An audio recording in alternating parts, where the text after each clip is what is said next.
بسم اللہ الرحمن الرحیم۔ السلام علیکم، میں ہوں شجیع اللہ فراست۔ آپ دیکھ رہے ہیں نیشنل اور انٹرنیشنل نیوز پر مشتمل 4 ٹی وی کا خصوصی خبرنامہ دنیا بھر سے، یعنی خبریں آپ کی نظر سے۔ سب سے پہلے ہیڈ لائنز۔ انڈیا میں منکی پاکس کا دوسرا کیس، 21 جولائی کو WHO ایکسپرٹ کمیٹی کی میٹنگ، گلوبل ہیلتھ ایمرجنسی کے بارے میں فیصلہ کیا جائے گا۔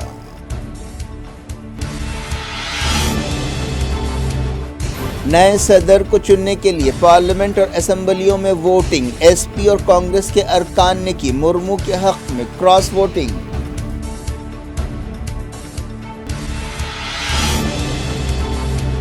لوک سبھا اور راجیہ سبھا میں مہنگائی اور جی ایس ٹی پر اپوزیشن کا ہنگامہ، کارروائی دن بھر کے لیے ملتوی۔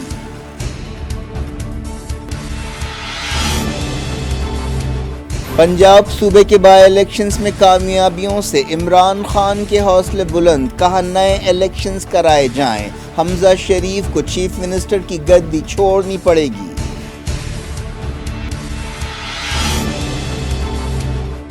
زیلنسکی نے انٹیلیجنس چیف اور پروسیکیوٹر جنرل کو سسپینڈ کر دیا، کہا 60 ملازمین یوکرین کے خلاف کام کر رہے ہیں۔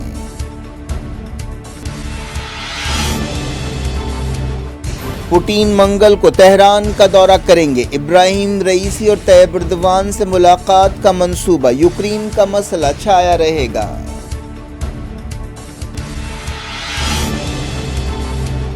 صدر UAE محمد بن زائد فرانس پہنچے، ایلیسی پیلس میں استقبال، میکرون سے کئی معاملات پر بات چیت۔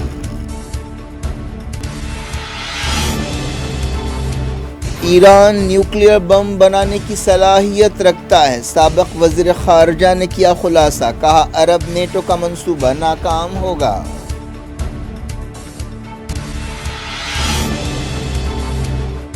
مہاراشٹر کی بس مدھیہ پردیش کی ندی میں گر پڑی، 12 ہلاک۔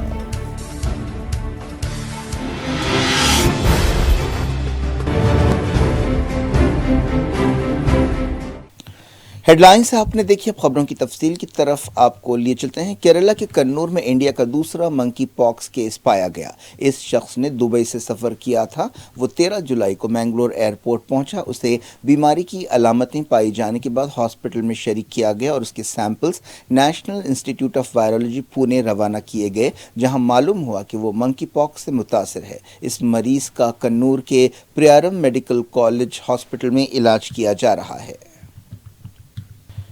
پچھلے ہفتے ہی کیرلا میں UAE سے واپس لوٹنے والے ایک شخص میں منکی پاکس پایا گیا تھا۔ مرکزی حکومت نے national centre for disease control کی ایک ٹیم کیرلا روانہ کی ہے۔ WHO نے کہا ہے کہ وہ 21 جولائی کو اپنی ایکسپرٹ کمیٹی کی میٹنگ بلائے گی، جس میں اس بارے میں فیصلہ کیا جائے گا کہ کیا گلوبل ہیلتھ ایمرجنسی کی ضرورت ہے۔ مئی کے بعد سے کئی ملکوں میں منکی پاکس کے کیسز دیکھے جا رہے ہیں۔ اب تک دیکھا گیا ہے کہ زیادہ تر ایسے مردوں میں منکی پاکس پایا گیا ہے جو مردوں کے ساتھ جنسی تعلقات رکھتے ہیں۔ انڈیا کے نئے صدر کو چننے کے لیے پارلیمنٹ اور اسمبلیوں میں ووٹنگ ہوئی۔ ان الیکشنز میں NDA کی امیدوار دروپدی مرمو کو کامیابی ملنے کی پوری امید ہے۔ دن کے 10 بجے سے پارلیمنٹ اور اسمبلیوں میں ووٹنگ شروع ہوئی۔ یہ سلسلہ شام 5 بجے تک جاری رہا۔ موجودہ صدر رام ناتھ کووند کی میعاد 24 جولائی کو ختم ہونے والی ہے۔ ان الیکشنز میں لوک سبھا اور راجیہ سبھا کے ارکان اور MLAs ووٹ دینے کے اہل ہیں۔ جھارکھنڈ کی سابق گورنر مرمو NDA امیدوار ہیں، جبکہ سابق وزیر فائنانس یشونت سنہا اپوزیشن کے امیدوار ہیں۔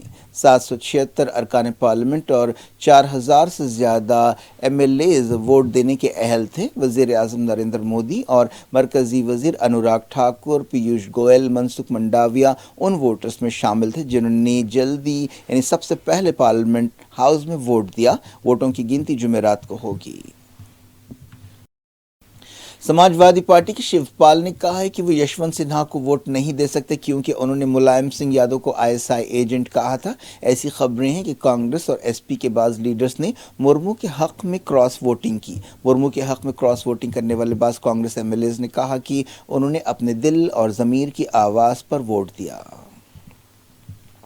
جلدی نائب صدر کے عہدے کے لیے بھی الیکشنز ہونے والے ہیں، جن میں ویسٹ بنگال کے گورنر جگدیپ دھنکر کا مقابلہ سینئر کانگریس لیڈر مارگریٹ الوا سے ہوگا۔ اس دوران جگدیپ دھنکر نے این ڈی اے امیدوار کی حیثیت سے اپنا نامینیشن داخل کر دیا ہے۔ پارلیمنٹ کے دونوں ایوانوں لوک سبھا اور راجیہ سبھا کو گڑبڑ کی وجہ سے دن بھر کے لیے ملتوی کر دیا گیا۔ پارلیمنٹ کا مانسون سیشن شروع ہوا ہے۔ اپوزیشن نے قیمتوں میں اضافے اور جی ایس ٹی میں اضافے کے مسئلے پر گڑبڑ کی۔ کانگریس اور دوسری اپوزیشن پارٹیوں کے ارکان لوک سبھا میں ایوان کے بیچ میں جمع ہو گئے اور احتجاج کرنے لگے۔ اسپیکر نے کارروائی کو دن بھر کے لیے ملتوی کر دیا۔ راجیہ سبھا کو بھی اپوزیشن کی گڑبڑ کی وجہ سے ملتوی کیا گیا۔ ایک دن پہلے آل پارٹی میٹنگ میں اپوزیشن پارٹیوں نے مطالبہ کیا تھا کہ حکومت فوج میں بھرتی کے لیے اگنی پتھ اسکیم واپس لے۔ انہوں نے مہنگائی اور مرکزی ایجنسیوں کے غلط استعمال پر بھی بحث کا مطالبہ کیا۔ مرکزی حکومت نے سری لنکا بحران پر غور کے لیے منگل کو ایک آل پارٹی میٹنگ بلائی ہے۔ اس میٹنگ میں مرکزی وزیر نرملا سیتارمن اور ایس جے شنکر، ارکان پارلیمنٹ اور مختلف جماعتوں کے ارکان کو سری لنکا بحران کے بارے میں بریفنگ دیں گے۔ تمل ناڈو کی سیاسی جماعتوں نے مطالبہ کیا ہے کہ حکومت سری لنکا، خاص طور پر سری لنکا کے تملوں کے مسائل حل کرنے کے لیے مداخلت کرے۔ سری لنکا کے کارگزار صدر رانیل وکرمسنگھے نے ایمرجنسی ڈکلیئر کر دی ہے۔ ایک سرکاری حکم میں اتوار کی رات یہ بات کہی گئی۔ اس دوران سری لنکا میں نئے صدر کا چناؤ 20 جولائی کو ہوگا۔ اس سلسلے میں پارلیمنٹ کا ایک سیشن جاری ہے۔ پاکستان کے سابق وزیر اعظم عمران خان نے پنجاب صوبے کے بائی الیکشنز میں اپنی پارٹی کی متاثر کن کامیابی کے بعد نئے الیکشنز کا مطالبہ کیا ہے۔ پنجاب کے بائی الیکشنز میں تحریک انصاف نے مسلم لیگ نون کو دھکا دیا ہے۔ ان الیکشنز کے نتیجے میں وزیر اعظم شہباز شریف کے بیٹے حمزہ شریف کو چیف منسٹر کی گدی چھوڑنی پڑے گی۔ پنجاب صوبے کے نئے چیف منسٹر کو چننے کے لیے 22 جولائی کو ووٹنگ ہوگی۔ پاکستان سپریم کورٹ نے یہ حکم دیا ہے۔ امکان ہے کہ پی ٹی آئی اور مسلم لیگ قاف کے امیدوار پرویز الہی پنجاب صوبے کے نئے چیف منسٹر ہوں گے۔ غیر سرکاری نتیجوں کے مطابق تحریک انصاف نے 15 سیٹیں جیتی ہیں، جبکہ شہباز شریف کی مسلم لیگ نون کو صرف 4 سیٹیں ملی ہیں۔ ایک آزاد امیدوار نے بھی کامیابی حاصل کی ہے۔ P T I chairman Imran Khan نے ایک ٹویٹ میں پنجاب کی پارٹی کارکنوں اور ووٹرز کا شکریہ ادا کیا۔ انہوں نے الزام لگایا کہ پوری سرکاری مشینری نے ان کے خلاف کام کیا تھا۔ انہوں نے پی ٹی آئی کی اتحادی جماعتوں مسلم لیگ کیو اور مجلس وحدت المسلمین اور سنی اتحاد کونسل کا بھی شکریہ ادا کیا۔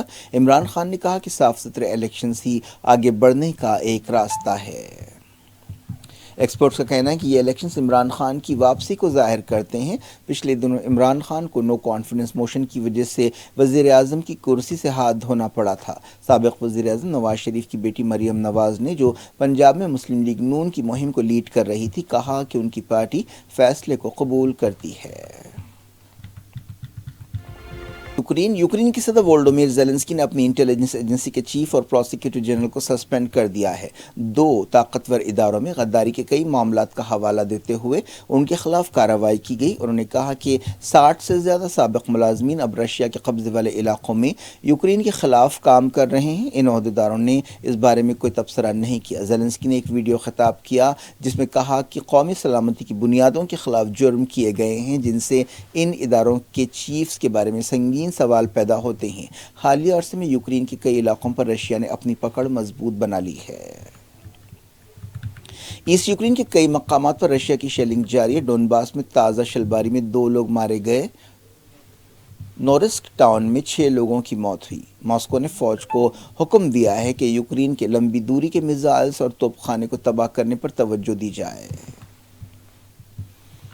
رشیا کے صدر ولادیمیر پوٹن منگل کو تہران میں ایران کے صدر ابراہیم رئیسی سے ملاقات کریں گے۔ اس موقع پر ترکی کے صدر طیب اردوان بھی موجود رہیں گے اور تینوں لیڈرز آستانہ فارمیٹ کے تحت میٹنگ کریں گے۔ آستانہ فارمیٹ سیریا میں اختلافات کو دور کرنے کے لیے بنایا گیا تھا، لیکن امکان ہے کہ اس میٹنگ میں یوکرین کا مسئلہ چھایا رہے گا۔ حال ہی میں امریکہ نے الزام لگایا ہے کہ رشیا ایران سے سینکڑوں ڈرونز حاصل کر رہا ہے، جن کا استعمال یوکرین میں کیا جائے گا۔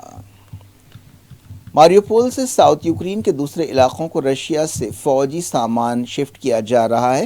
یوکرین کے عہدیداروں نے یہ بات بتائی۔ رشیا کی فوجیں ڈونیسک میں نئے علاقوں پر توجہ دے رہی ہیں۔ ایسے اشارے ہیں کہ اب سیورسٹون میں رشیا آپریشن کرے گا۔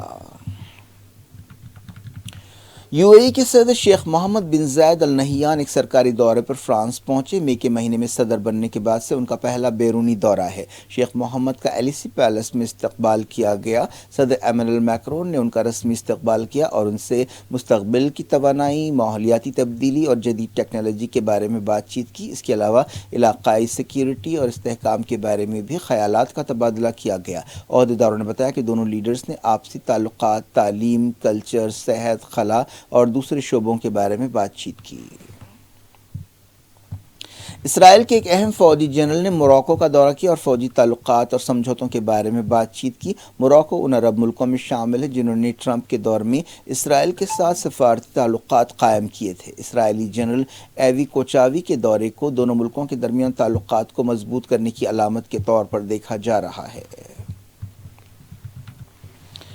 ایران نے اپنے نیوکلیئر پروگرام کے بارے میں امریکی صدر جو بائیڈن کے بیانات کو رد کر دیا ہے اور کہا ہے کہ وہ اسرائیل کو خوش کرنے کی کوشش کر رہے ہیں۔ ایرانی وزارت خارجہ کے ترجمان ناصر کنانی نے یہ بات کہی۔ انہوں نے ایک ٹویٹ میں بتایا کہ یہ ہمارے دور کی عجیب ستم ظریفی ہے کہ بائیڈن کہہ رہے ہیں کہ وہ ایران کو نیوکلیئر بم بنانے نہیں دیں گے۔ یہ دعویٰ ایک ایسے وقت کیا جا رہا ہے جب امریکی صدر نیوکلیئر ٹیسٹ کی سالگرہ منا رہے ہیں اور انہوں نے ایک ایسے ملک کا دورہ کیا ہے جس نے خفیہ طور پر نیوکلیئر بم بنائے ہیں۔ بائیڈن نے حال ہی میں اسرائیل اور سعودی عرب کا دورہ کیا تھا۔ اسرائیل میں انہوں نے کہا تھا کہ وہ ایران کو کسی بھی قیمت پر نیوکلیئر ہتھیار بنانے سے روکیں گے اور ضرورت پڑنے پر طاقت کا استعمال کریں گے۔ ایران نے مڈل ایسٹ کے ملکوں میں علاقائی بات چیت کی ضرورت پر زور دیا ہے اور کہا ہے کہ عرب نیٹو کا منصوبہ ناکام ہوگا۔ ایران میں غیر ملکی تعلقات کونسل کے چیف سید کمال خرازی نے کہا کہ ایران خطے کے ملکوں مثلاً سعودی عرب، ترکی، ایجپٹ، قطر اور دوسروں کے ساتھ بات چیت کرنا چاہتا ہے۔ انہوں نے الجزیرہ چینل کو انٹرویو دیتے ہوئے یہ بات کہی۔ سابق وزیر خارجہ نے یہ بھی کہا کہ مڈل ایسٹ نیٹو ایک کمزور آئیڈیا ہے اور سعودی عرب نے خود کہا ہے کہ یہ ایجنڈے سے باہر ہے۔ انہوں نے دعویٰ کیا کہ ایران تکنیکی طور پر نیوکلیئر بم بنانے کی صلاحیت رکھتا ہے لیکن ایسا کرنے کا کوئی فیصلہ نہیں کیا گیا۔ ایران کے وزیر خارجہ حسین عامر عبداللہیان نے عراق کے وزیر خارجہ سے بات چیت کرتے ہوئے علاقائی بات چیت کی حوصلہ افزائی کے لیے بغداد کا شکریہ ادا کیا۔ حسین عامر عبداللہیان نے فوز حسین سے ٹیلی فون پر بات چیت کرتے ہوئے آپسی دلچسپی کے کئی دوسرے معاملات پر بات چیت کی۔ عراق سعودی عرب اور ایران کے درمیان کئی دور کی بات چیت کی میزبانی کر چکا ہے۔ حماس نے فلسطین کاز کی تائید کرنے پر کویت کی تعریف کی۔ حماس کے ترجمان جہاد طاہا نے کہا کہ کویت کی پالیسی سے کویتی عوام کی فلسطین کاز کے لیے اٹوٹ تائید کا اظہار ہوتا ہے جو اسرائیلی ریاست کے ساتھ کسی بھی معمول کے تعلقات کے خلاف ہیں۔ حماس ترجمان نے کہا کہ امیر کویت شیخ نواف الحمد الصباح ان کی عوام اور حکومت عرب اور مسلم امت کے سب سے اہم کاز یعنی فلسطین کاز کے تعلق سے پابند ہیں۔ سڈنی سے تعلق رکھنے والا ایک نوجوان یوسف زمی سیریا کی ایک جیل پر IS کے حملے میں ہلاک ہو گیا۔ حال ہی میں اس نوجوان نے آسٹریلیا سے مدد کی اپیل کی تھی۔ ارکان خاندان نے کہا کہ انہیں اس بات پر دکھ ہے کہ حکومت 3 سال سے ان کے بیٹے کی حراست کے بارے میں جانتی تھی۔ 17 سالہ یوسف ہساکا سیریا کی ایک جیل میں تھا۔ حال ہی میں IS نے اپنے ساتھیوں کو چھڑانے کے لیے اس جیل پر حملہ کیا تھا۔ ارکان خاندان نے کہا کہ یوسف کو مرنا نہیں چاہیے تھا۔ آسٹریلیا کی سابقہ حکومت جانتی تھی کہ یوسف جیل میں ہے۔ ہم اسے چھڑانے کے لیے کسی بھی سرکاری کوشش سے واقف نہیں ہیں۔ مہاراشٹر روڈ ویز کی ایک بس مدھیہ پردیش کے دھار ضلع میں ایک ندی میں گر پڑی جس سے کم 12 لوگ ہلاک ہو گئے۔ مدھیہ پردیش کے چیف منسٹر نروتم مشرا نے بتایا کہ 15 لوگوں کو اب تک بچایا گیا۔ اس بس پر 30 سے 32 لوگ سوار تھے۔ بتایا گیا کہ بس نے نیشنل ہائی وے 3 پر برج کی ریلنگ توڑ دی اور دریا میں گر پڑی۔ Prime minister national relief fund سے مرنے والوں کے وارثوں کے لیے 2 لاکھ روپے ایکس گریشیا کا اعلان کیا گیا۔ وزیر اعظم نریندر مودی نے حادثے پر افسوس کا اظہار کیا۔ زخمیوں کو PM ریلیف فنڈ سے 50 ہزار روپے دیے جائیں گے۔ کیا کچھ ہو رہا ہے آپ کی دنیا میں؟ آخر میں ہیڈ لائنز دنیا بھر سے ایک بار پھر دیکھتے ہیں۔ انڈیا میں منکی پاکس کا دوسرا کیس۔ 21 جولائی کو WHO ایکسپرٹ کمیٹی کی میٹنگ۔ گلوبل ہیلتھ ایمرجنسی کے بارے میں فیصلہ کیا جائے گا۔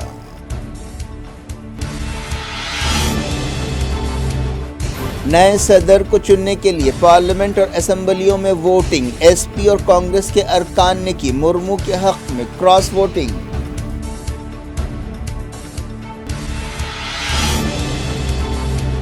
لوک سبھا اور راجیہ سبھا میں مہنگائی اور جی ایس ٹی پر اپوزیشن کا ہنگامہ، کارروائی دن بھر کے لیے ملتوی۔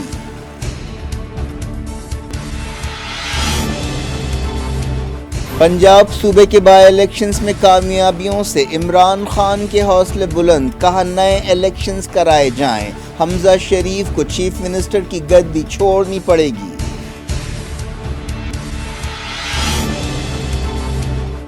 زیلنسکی نے انٹیلیجنس چیف اور پروسیکیوٹر جنرل کو سسپینڈ کر دیا، کہا 60 ملازمین یوکرین کے خلاف کام کر رہے ہیں۔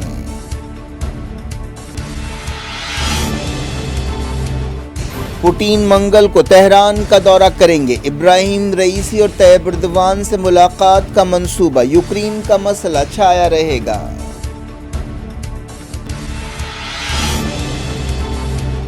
صدر یو اے ای محمد بن زائد فرانس پہنچے، ایلیسی پیلس میں استقبال، میکرون سے کئی معاملات پر بات چیت۔ ایران نیوکلیئر بم بنانے کی صلاحیت رکھتا ہے، سابق وزیر خارجہ نے کیا خلاصہ، کہا عرب نیٹو کا منصوبہ ناکام ہوگا۔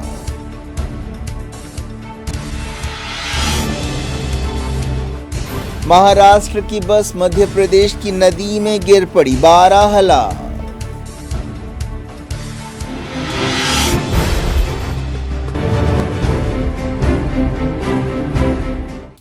یہ تھی آج کی خبریں، شجیع اللہ فراست کو دیں اجازت اور اپنا بے حد خیال رکھیں۔ اللہ حافظ۔